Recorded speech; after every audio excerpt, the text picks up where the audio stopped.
Hi guys, it's Nicola Bird here from the Floral Project, and I'm here to create your May Grow Together flower kit instruction video. So that's what we're doing here today.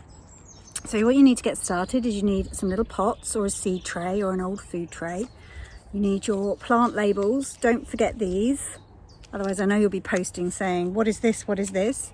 You need some compost, peat free please if you can. And then you need your seed packets. Okay, so these are from the May flower kit. They're half hardy annuals, which means they can't tolerate any frost at all. So we've waited until now to sow them. We're going to sow them, we're going to grow them on indoors again. After your last frost date, if you want to wait till the end of May or whenever your last frost date is, you can plant all of these sow them all directly into the ground. What I'm going to be doing, starting them off under cover in my kitchen windowsill. And then I'm going to be gradually increasing the amount of time they spend outside. I'm going to plant them out after the last frost date. Now for me that's around the 20th of May, and they're not going to be big enough to go out in the garden by then, but I'll look after them, I'll grow them on, and when they're like yay high, I'll show you when, we'll plant them out into the garden, and there'll be no danger of them getting damaged by frost. They'll flower into the later half of the summer, and so they will really, especially if you've been growing the April kit, where the cosmos will take off sooner, and then these flowers will kind of follow along in a flow after them. So they're all, you know, it's a real good variety this month in what we're sowing and growing together. So enough said on that, let's get sowing and show you how to do each of them. So first let's take a look at zinnias. So zinnias, they don't like being moved and transplanted on. So ideally you want to, rather than starting them off in a seed tray and then pricking them all out, what we're going to do with these, if you can, is start them in a module tray. And all that means is we're going to start them off, and only when they've kind of filled their little cell in the module tray, we'll pop them on by basically levering out this whole cube of soil, popping them into a pot, and they won't even know they've been transplanted. It's just a bit gentler than pricking out and then kind of teasing each seedling out if you've got too many. So if you can, either grow in module pots. If you don't have a module tray like this, just do these, but just, if you can, just do one per pot, because when they germinate, if it doesn't germinate in the first sort of, I don't know, couple of weeks, just pop another seed in, or put a couple in and then just pull out the weaker plant. So try not to move their roots too much, basically, with zinnias. So what I'm going to do is, here's my zinnia, I've opened it already. So they're quite easy to handle, these seeds, because they are quite large. So I'm just going to pop one on the surface of the soil to start with.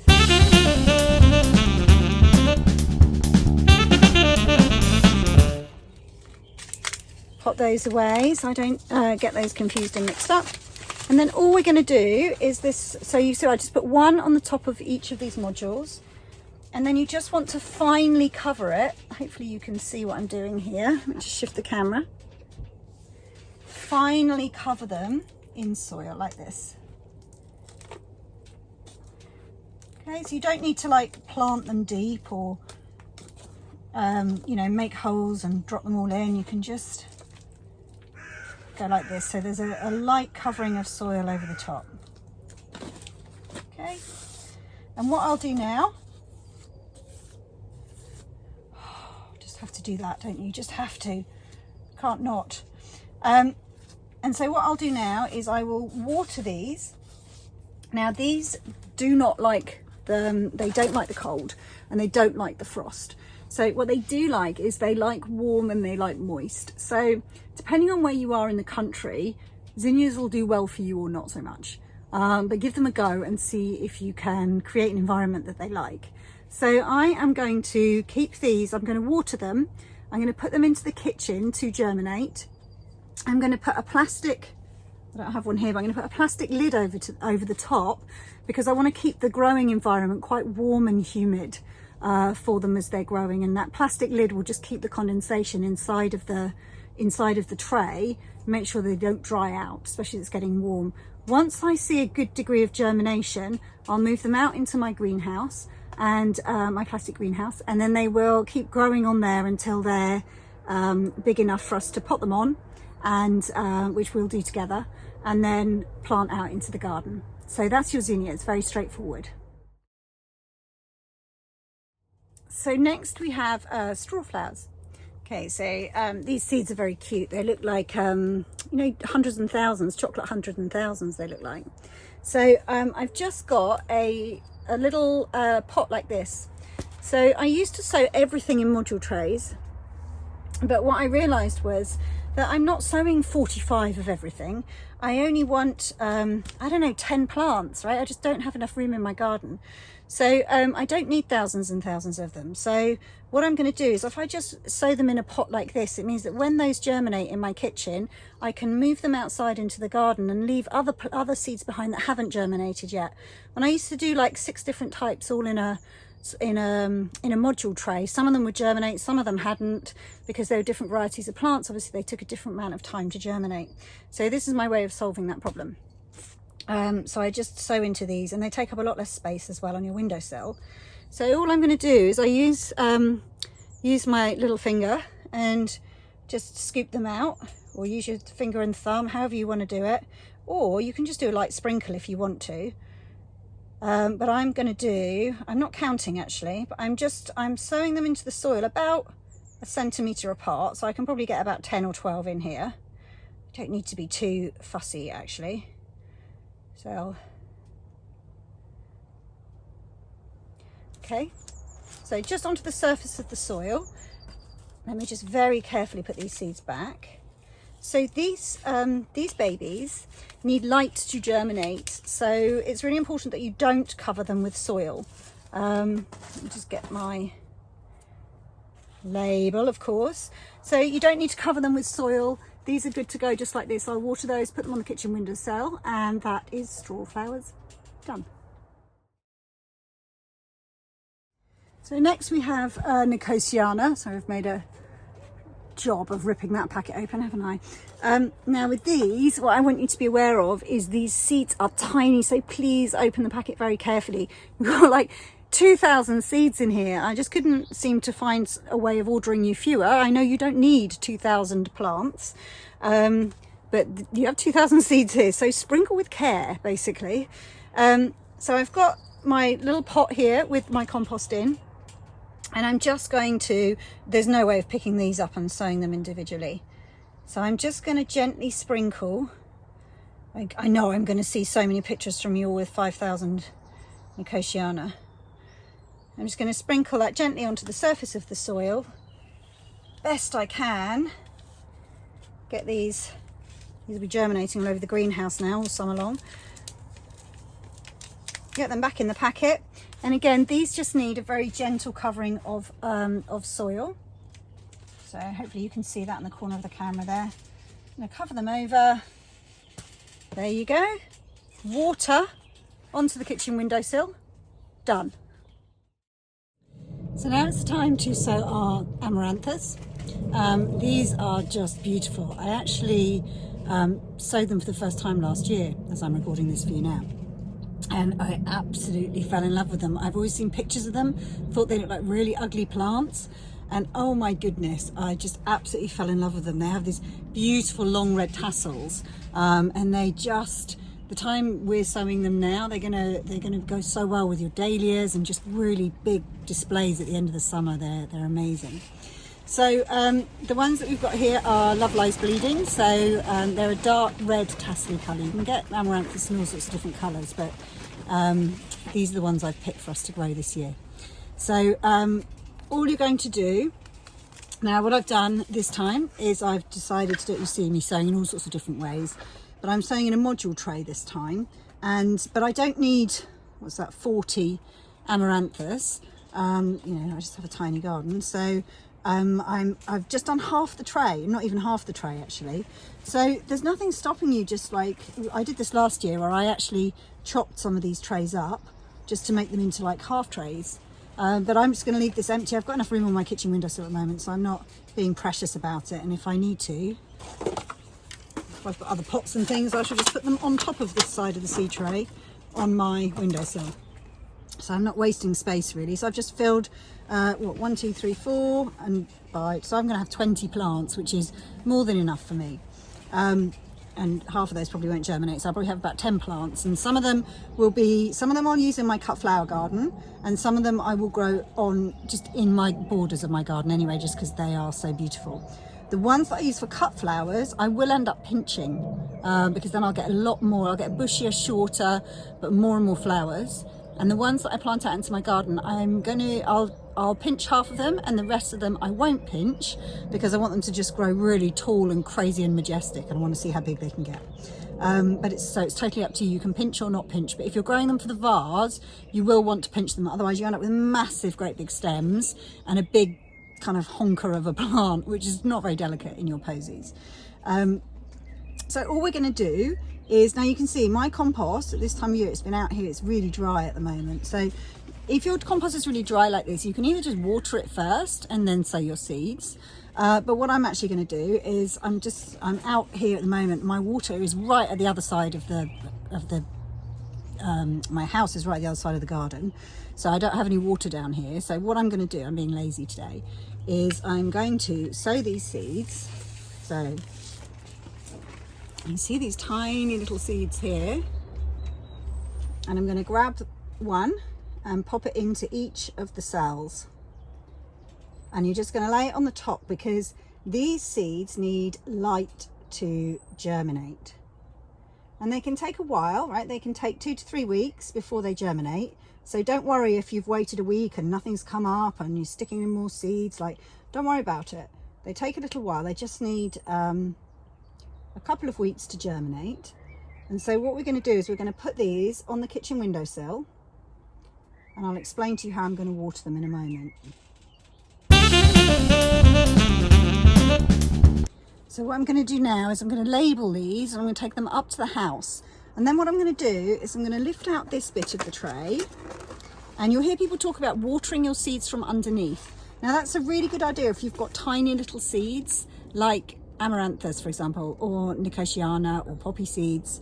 And that's just to take this and you fill this up with about, I don't know, half an inch of water from the kitchen sink, and then pop your seeds into it, pop this tray into it like this, and just leave it to the water to soak up from the underneath through the compost. And you'll be able to see when it's wet all the way through. Now it takes longer than you might think. So I set my alarm on my phone for half an hour, and I come back and check it. And then I come back again after half an hour and check it again. And sometimes it can take a good hour, depending on how dry your compost is, for the water to soak all the way up through the module. It also depends if you're using peat-free compost or not, because peat-free compost, it seems to take longer to soak through than if you're using compost that's got peat in it, which hopefully you're not anyway. So don't worry if it takes a little while for that to happen. And then once it's wet through, you want to tip out all the water from underneath here, and just kind of let this drain as best you can, because what you don't want is this soil being really, really, really damp, because the seeds will just rot. You want it damp. You always want your seeds, your soil to be moist but not damp.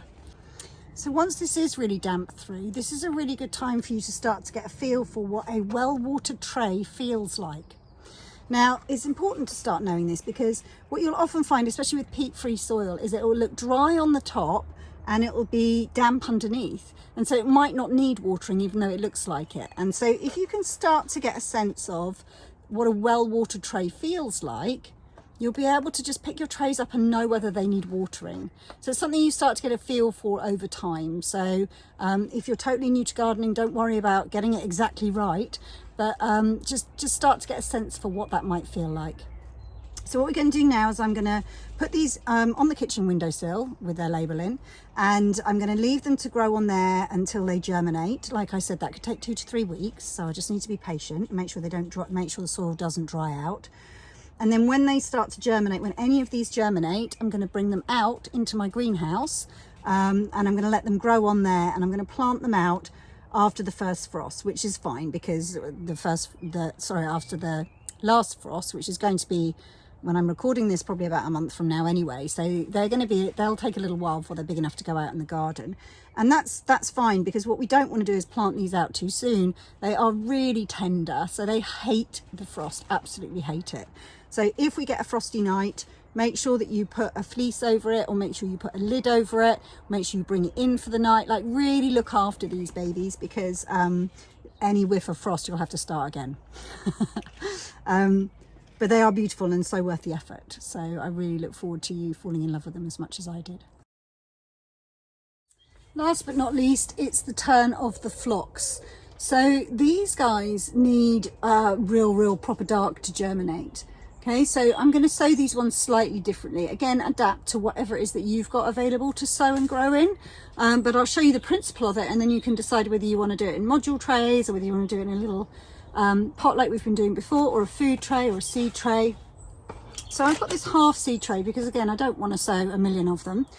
And I've put it inside this gravel tray so that when it goes on my kitchen windowsill, when I water it, the soil doesn't go everywhere. And all I'm going to do is I'm going to put little holes here. 1, 2, 3, 4. Let's go for 12. Again, I don't even really need that many, but so I've made holes here. I'm going to drop a seed into each one.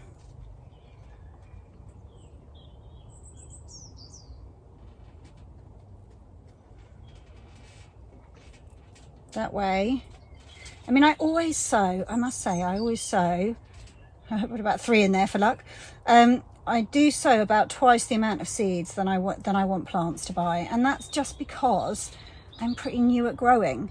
So you know, I don't always get it right. I make mistakes, and that's how we learn, right? But I consider if I've got hundreds of seeds in a packet, why not sow double what I need? I'm not using any more compost than I would be otherwise, and it just means that I don't get disappointed, because if I need 6 plants and I only sow 6 seeds, chances of every one of them germinating and me getting every one of them right and not accidentally killing one are slim, and then I'm going to be disappointed. So I've dropped them in here. I'm just going to literally cover them over like this so that they're covered and dark. I'm going to water them, and then to really exclude the light, I've got this, which is just another gravel tray, and I'm just going to put it over the top like that. But to be honest, you could put a newspaper over the top. Ooh.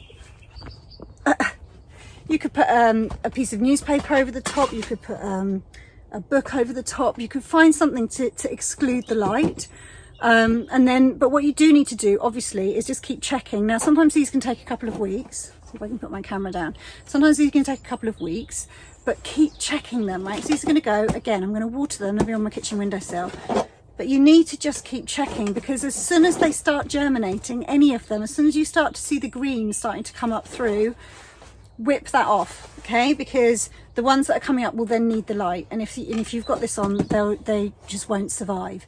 So whip the lid off, wait till you can see germination on most of them if you can, and then take them out into the greenhouse, okay? But the ones that haven't started off yet, don't worry about taking the lid off, because they'll be a bit slower, but they're under the soil, so you are excluding the light. It's just that they'll take a little bit longer to germinate, but don't worry about that. We've got all summer, right? So there's no rush. So that's all of your plants for May. So a bit of a variety this month. So you'll learn lots about sowing in different ways and different types of plants and all the rest of it. But the principle is the same, right? You get your compost, you sow your seeds, you put them inside, or you can leave them in a greenhouse if you want to. It doesn't need to be heated. Now it's warm enough. If we get a frost or a really cold patch, then make sure they've got a lid on them or some fleece over them, or just bring them inside for the night. But we're nearly at the end of frost season now, so they should be fine to stay outside as soon as they've germinated. If you want to, you can just do the whole process outside in a greenhouse or in a white plastic crate box. You don't have to be growing them inside now at this time of the year. I just like doing it, so I like seeing what they get up to. So hopefully that's helpful. Post any questions if you've got them under this video, and I'll do my best to help. So really looking forward to seeing your first little baby seedlings come up from your Mayflower kit. Take care.